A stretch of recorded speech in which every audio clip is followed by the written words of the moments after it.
De défense et de sécurité avec les nouvelles des opérations des FAMA.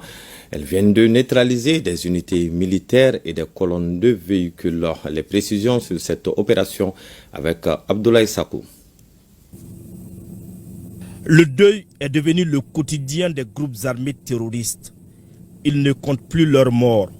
L'ange de la mort qui se charge de les envoyer vers le repos éternel se nomme vecteur aérien des forces armées maliennes.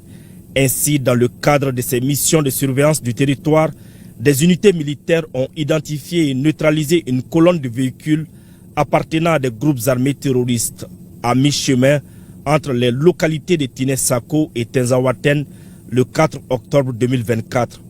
Cette colonne composée de pick-up et d'un camion chargé de munitions et de carburant transportait un grand nombre de combattants armés.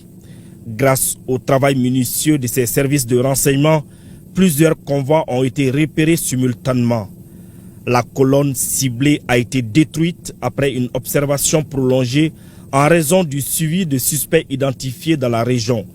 L'état-major général des armées rassure la population que ces efforts se poursuivront avec détermination pour garantir la sécurité des citoyens sur l'ensemble du territoire national.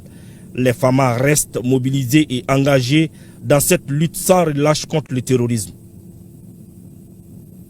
Sur un tout autre sujet, à Caille, les acteurs du cadre de concertation, de suivi et de mise en œuvre des conventions locales de gestion des ressources naturelles dans la région se sont réunis pour la validation du règlement intérieur du cadre de concertation. C'est une initiative du projet régional d'appui au pastoralisme au Sahel, phase 2, composante 2, qui s'articule autour de la sous-composante sécurisation de l'accès aux ressources naturelles et gestion durable des paysages. Balkissa Sadibou Chérif Aïdara pour le reportage.